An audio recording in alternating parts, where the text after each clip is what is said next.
So how do we test audiences to make sure that they are going to resonate with our content? Now, there's a couple of different things that we can do in order to test audiences, but this one right here that I'm going to show you guys over the next couple of minutes is by far my favorite because it's budget friendly and I could do multiple things with the audiences that were being used right here. So before we get into that, my name is Laurel Portier and I help digital business owners just like you use video marketing and budget-friendly ad strategies so that they can create a reliable and consistent way to bring in customers.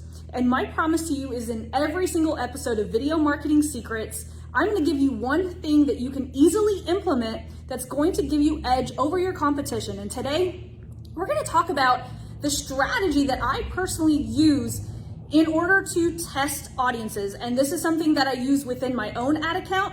And this is especially something that I utilize with my agency clients. Now, it all starts with something that I call power content. Now, a lot of you guys who have been listening to me for a while know that I love power content. And a lot of people don't realize all of its different uses. One of my favorite ways that I like to use power content, obviously, is for testing my audiences, but power content will also help you season a brand new ad account in order to keep it in good standing with Facebook long term. So let's say that you have a whole bunch of power content running and you get in a rejected ad when you go to launch a webinar or a sales page. The power content is actually going to continuously season your account so that your ad account is less likely to actually get flagged. So I really love utilizing power content.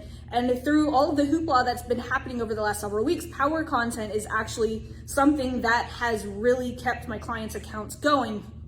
But one of my favorite ways to actually use power content is in the testing phase.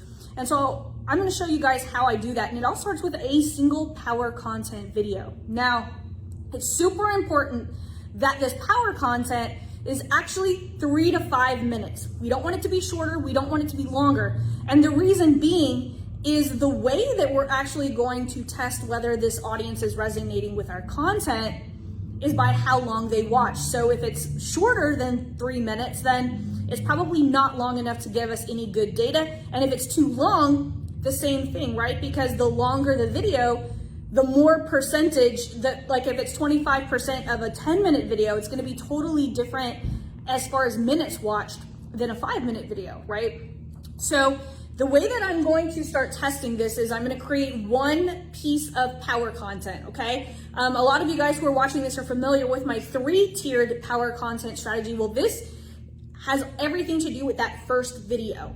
Super important that we utilize this first video in order to keep people that we don't want into our marketing ecosystem. So we want to be repelling, we want to be polarizing, and most importantly, we want to use very specific messaging that's going to only attract our ideal clients. I'll give you an example. So one of my agency clients, he runs an e-com business that helps other e-com business owners, but he only works with 7-figure e-com business owners because his strategy won't work unless they're at least at 7 figures. And so one of his power content videos, the very first one that we did, he literally calls them out. Literally, he's like, if you are not at 7 figures with your e-com store, do not watch this video because this strategy will not work for you. He's very polarizing, he's very repelling. And so we want to make sure that our very first video is really capturing who we want inside our marketing ecosystem, because we don't want to spend dollars, marketing to people who are not a good fit for what we're doing. So what we're going to do is we're going to start with that very first video, and we are going to create 5 different audiences. For those of you guys who are not familiar with how to create different audiences, I've got a free gift for you. Because what I'm going to do is if you drop me a line below, or if you're listening to the podcast, send me a direct message, and I will be more than happy to give you my audience workshop. It's going to show you all of the different audiences I build and kind of a unique way that I build them in order to really get laser focused, okay? So if you want that training, just drop me a line below, or like I said, send me a DM if you're listening to the podcast version of this. So what we're going to do is we're going to send that same video to 5 different audiences. And the way that we're going to measure whether or not this video is resonating is after 2,000 impressions. This is super important. A lot of people shut them off way before 2,000 impressions. We want 2,000 impressions. So obviously people are like, well, how much should I be spending? Obviously, the more you spend, if you spend $10 a day, you're gonna get 2,000 impressions faster, right? I always recommend $5 a day, but you can absolutely run your stuff for $1 a day, $2 a day. That's what I do, honestly, being totally transparent. My power content runs for, I wanna say each of my videos are like $1 a day or something like that. Continuously running. I never shut off my power content. I will replace it if I see that another video is doing better, but that's all for another lesson. So today we just want to make sure that we are launching that very first video to 5 different audiences. Now, what we want to measure is how many people are watching 100% of that video, and is it costing us less than $1 per 100% video view? Remember, I said it's super important that we use 3 to 5 minutes. This is why, is because the way that I measure whether or not a power content video is going to resonate with an audience is if I'm getting at least one person for $1 to watch 100% of that video. So paying $1 per 100% video view, okay? So I want one person to watch 100% and I want that to only cost me $1. So if you're running all of these campaigns at $5 a day and you're not able to get at least one person for every $1 you spend watch 100%, we're gonna kill it, okay? Now, here's how to tell whether it's your audience that's not working or the video content. If, let's say, we have the same video, remember, we're sending the same video to all of these different audiences, and the way to tell whether it's the audience or the video is, think about this. If we have 4 of these audiences where you're hitting your KPI, meaning 4 of these audiences are getting you one person to watch 100% of the time for $1, then it most likely means that one of the audience that's not performing, it's the audience, it's not the video content. But if you're launching this video to 5 audiences and you're not hitting that $1 per 100% video view, most likely it's the content. But don't give up. That doesn't mean that these aren't the right audiences. That just might not be the type of content that particularly audience wants, okay? So this is how we test whether our audience is going to resonate with our content. So what should actually go inside this content other than repelling and polarizing type information? So let's say that you have a fitness business, and let's say that you have a different way of doing fitness.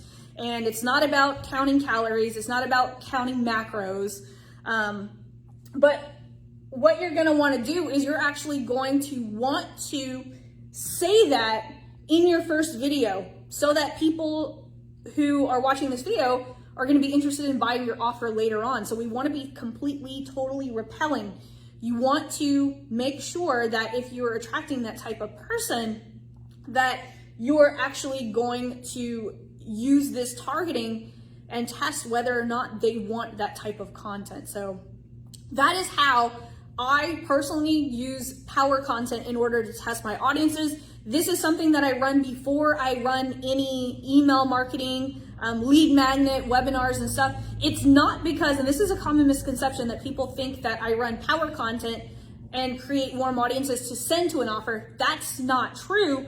What I actually do is I run this ahead of my lead magnets and ahead of everything else that's a conversion campaign so that I can test audiences with a budget-friendly strategy. And here's a bonus. Here's a bonus. If I am running video view campaigns to the same audiences that, let's say, marketers are targeting, like Amy Porterfield, Russell Brunson, and stuff like that, most of those marketers are running a conversion campaign, right? Meaning it's only going to capture about 10% of that audience that Facebook thinks is likely to convert. So using video content, we can actually reach pockets of that audience that a lot of marketers are actually ignoring. And think about this. Here's the magic. If we get a couple hundred 100% video views, lookalike audiences, and that's for another lesson, but lookalike audiences are going to lower your CPM, which is your cost per 1,000 impressions. That's for another lesson. But anyway, I hope that you guys got a lot of value out of this. Remember, if you want my workshop that teaches you my targeting method, drop me a line below. I'm gonna send that as a free gift. But anyway, I hope that you guys are having an amazing week, and I'll see you guys on the next episode of Video Marketing Secrets.